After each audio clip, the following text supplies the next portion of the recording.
Bret Stephens has recently published a new op-ed in the New York Times with the title, quote, "We absolutely need to escalate in Iran."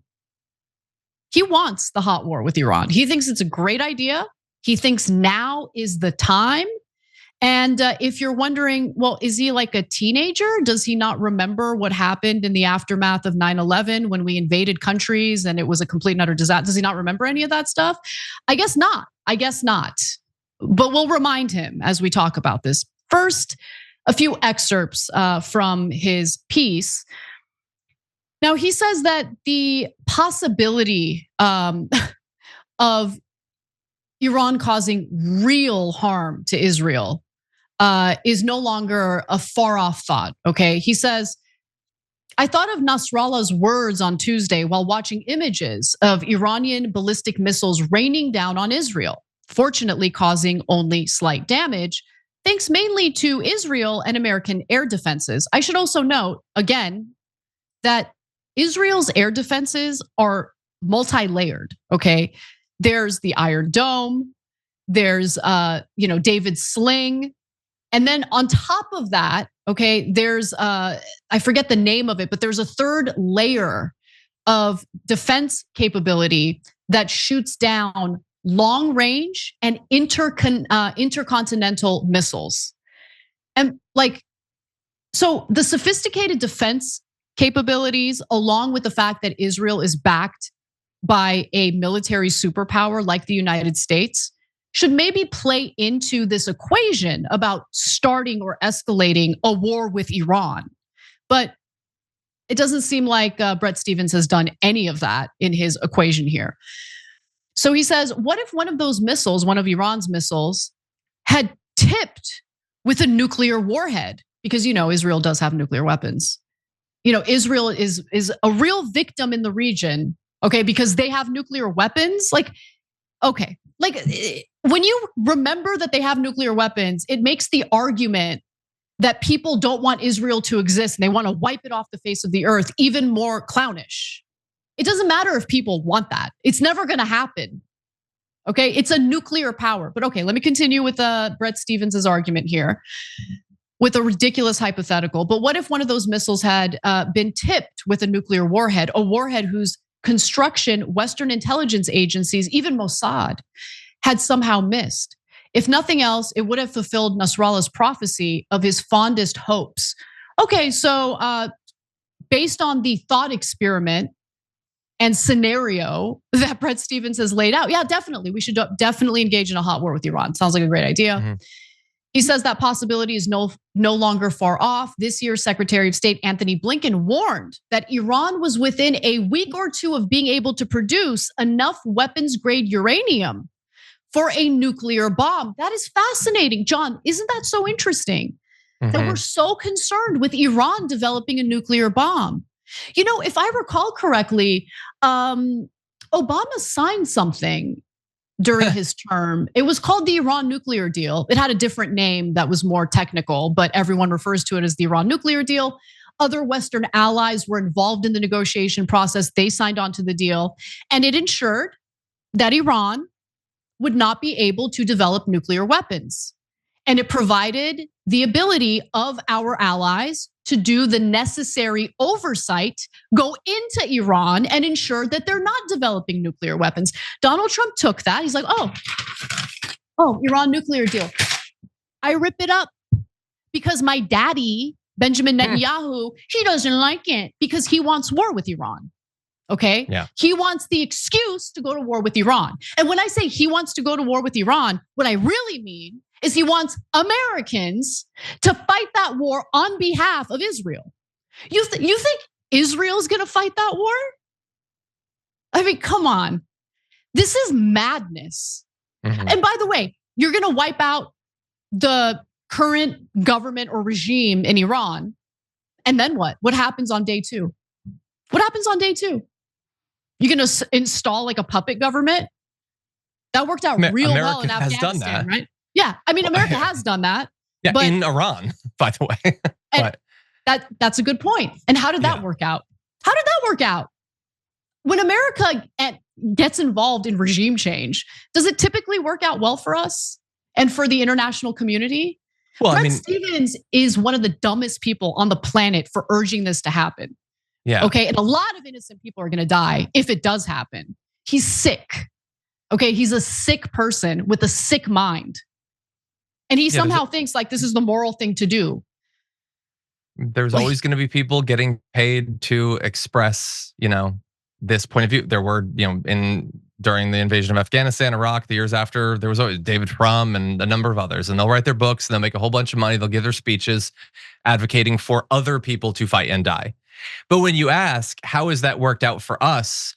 You have to define us. Because from our perspective of the American national interest, it certainly didn't work out. For the American soldiers that have died, it certainly didn't work out. But if you were a defense contractor or had stock in a defense contractor that got paid hundreds of millions or billions of dollars over that time, I think it worked out fine. Not a lot of, Raytheon executives died on the ground in Iraq. That's not how that works. Like, they tend to do pretty well. And so, it's utter madness. By the way, if they're gonna do this thought experiment, and I understand that when analyzing foreign policy, let alone foreign policy hypotheticals, we're supposed to be wildly hypocritical about how we evaluate the morality of actions. But if the idea is that Israel's actions, what they're doing and even what they might do, totally justified because Iran could have a nuclear weapon, even though there's no reason for us to believe that they do. Okay, well, Israel does have nuclear weapons, so here's the thought experiment. What if there was an Iranian Bret Stephens writing, in the Persian Times, well, what if an Israeli missile tipped with a nuclear weapon landed in Tehran? I guess that justifies anything that they might want to do. And that's far less of a hypothetical because Israel actually has those weapons. We could play these games. How about we stop invading people? How about we stop starting wars? And the issue is, so long as these leaders are not the ones that are gonna be fighting them, and in fact, their domestic political futures might be better secured by the presence of a conflict, the incentives are all effed up. And Netanyahu knows that. That's how he's been governing for a long time. One more excerpt from this op-ed. He, argues, diplomacy, we tried it and it hasn't worked. Let me read it word for word. For nearly 4 years, the administration's diplomatic outreach to Tehran, along with its finely calibrated responses to Iranian aggression, has done nothing to deter it from striking us and our allies. Striking us? Striking us. Iran struck us? When did Iran strike us? And I'm under the impression that in this current round of war in the Middle East involving Israel, Israel decided to do bombings in a sovereign country, Iran, and Iran retaliated with a fake attack. Okay, yeah. When you really want to attack a country, you don't hit them up hours ahead of time and let them know, hey, we are going to send drones to areas of Israel where it's not really gonna hit anything, just to show our people that we're retaliating, but we're warning you so no one gets hurt and everything gets intercepted. I mean, come on. Iran has said over and over again, they don't wanna go to war because they understand going to war with Israel means going to war with the United States. And who knows how long that war goes on for. But Netanyahu keeps poking and poking and poking and poking and poking. He doesn't stop because he would rather do literally anything than just allow Palestinians to have their own state. That's the root of all of this. Literally, that is the root of all of this. And by the way, the last time we took advice from this piece of crap, it's 22 years ago. Let's listen to what he had to say to members of Congress 22 years ago about the possibility of invading Iraq. Let's watch. If you take out Saddam's regime, I guarantee you that it will have enormous positive reverberations on the region. And I think that people sitting right next door in Iran, young people, and many others will say, the time of such regimes, of such despots, is gone. There is a new age. Something new is happening. And that is speculation on your part, or you have some evidence to that effect? I was asked the same question in 1986. I had written a book in which I had said that the way to deal with terrorist regimes, with terror, was to deal with the terrorist regimes. And the way to deal with the terrorist regimes, among other things, was to apply military force against them. The way we did in Afghanistan. The way, for example, I want to answer your question. I guess I'm running out of time, so I quickly was trying to get there. We've done, I think, what you proposed in Afghanistan, yet I haven't seen that sort of neighborhood effect. Well, I think there's been an enormous effect. The effect was, we were told that there would be a contrary effect. First of all, people said that there would be tens of thousands of people streaming into Afghanistan, zealots who would be outraged by America's action, and this would produce a counter-reaction in the Arab world. But I think you're not saying that when you take an action like we did in Afghanistan, we're going to see all the other countries just fold. No, what we saw is something else. First of all, we saw everybody streaming out of Afghanistan. The second thing we saw is all the Arab countries and many Muslim countries trying to side with America, trying to be okay with America. The application of power is the most important thing in winning the war on terrorism. If I had to say, what are the three principles of winning the war on terror? It's like, what are the three principles of real estate, the three L's, location, location, location? The three principles of winning the war on terror are the three W's, winning, winning, and winning.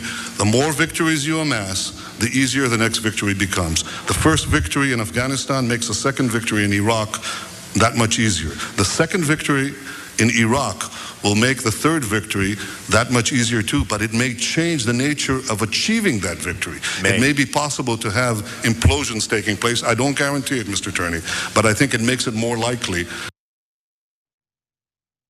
He doesn't guarantee it. It's good that he didn't guarantee it, because the Taliban is, back in charge in Afghanistan, a war that we spent 20 freaking years fighting and paying for. For what end? What was the result? And by the way, we invaded Iraq on behalf of Israel. Let's keep it 100. That's a big no-no. You're not supposed to say it. It was all about the oil. It wasn't all about the oil, okay? We know what the reality is. Yeah. It's so infuriating. How many Americans have to die for this lunatic who doesn't give a damn about just doing the right thing, following international law, and allowing Palestinians to just have their own state without Israelis occupying them? He just can't have it, because it's never enough. I mean, what they had, the land, it's never enough. It's insane to me. It's just absolutely insane to me. And Bret Stephens, he's the kind of person with the kind of mindset that enables some of the worst people on the planet, like Netanyahu and other extremists in the Israeli regime. Yeah. It's infuriating, John. Like, we're gonna go to war with Iran. Like, that's where we're headed right now. This is so similar to the kind of we are. It's the kind of garbage that I know exactly. It's gonna get worse. I mean, and it's just wild to feel the things and see the things that I did when I was in high school, right before the preemptive strike in Iraq. I remember we were reading the Glass Menagerie in class, and I'm like, this is boring as fuck. So I was reading the New York Times, and I remember reading quotes from Bill Kristol, similar to garbage that we're now reading from Bret Stephens. And I was ripping my hair out of my head. Yeah, people, when you hear a politician make an argument, people don't often enough ask, does he care if he's wrong? Like, if he says, no, go invade, and great things will happen. What happens to him if that long-term stuff doesn't turn out the way he says? Is his career ruined? No, he's fine. He'll be fine. When politicians are like, let's do this tax cut, hand trillions to billionaires, and it'll trickle down. Do they care if that doesn't happen? They already got their money. Their money is automatic. That's guaranteed. The second order stuff, if it doesn't happen, are there going to be ramifications that never have in past rounds? Like, people just need to interrogate, like, what if it doesn't work out that way? Does this MFer care at all? And very rarely do they. That's how they word things. That's the strategy. We have to get money out of politics, man. Like, these politicians are such greedy pieces. All right, so desperate for the campaign donation, so scared of AIPAC, to the point where they sacrifice Americans for wars they should not be fighting. It is gross. It is so gross. Anyway, I'm gonna end on this. Nancy Pelosi was asked about a potential war with Iran. I didn't love her answer, but it was certainly better than the crap we got from Bret Stephens. So let's take a look. Sounds like you're saying that Israel should be cautious about going after Iran's nuclear program, or not. I mean, tell me exactly what you believe, and then even extend that to the question of its oil fields. Well, it's up to Israel to decide about their security.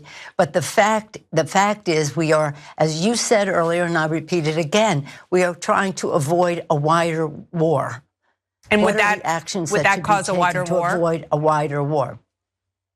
It may. Again, there has to be a weighing of opportunities, or weighing of possibilities in the region. I'm not going to come on this show and say Israel should attack the nuclear facilities in Iran. I've never really been for that.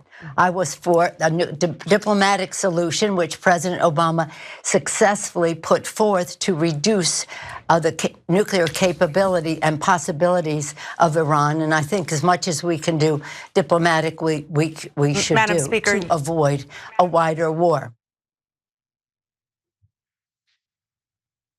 I thought, okay, fine. Pelosi was okay. She's trying to urge caution, but like, John. Kind of. The question from Dana Bash, like she seemed, so wait, I need to understand. Are you saying that Israel should proceed with caution? Yeah. I mean, I don't understand. I really don't understand people. Like, I feel like I live on a completely different planet from these people. Do they not understand the severity of the situation? Do they not care about how many people have already died? How many people will die as this escalates? I mean, maybe because it's on a different continent, people like Dana Bash and Bret Stephens, they're totally detached from it. So they don't understand what the US is enabling right now, and how in the long run, it's gonna cause a lot of damage. I mean, a few days ago, the New York Police Department was taking extra measures because of the possibility that what's happening right now in the Middle East could lead to terror attacks on the United States. What are we doing? I don't think that's likely to happen. I mean, each win you have makes the next win easier. And there's no consequences. Win. And winning a whole bunch doesn't inspire terrorists. Instead, they're scared of you, and they would, like, people who are willing to literally blow themselves up to accomplish a goal, they'd never go up against a scary military. No, I mean, these are massive corrupt liars. That's what they are. They're corrupt liars lying to us.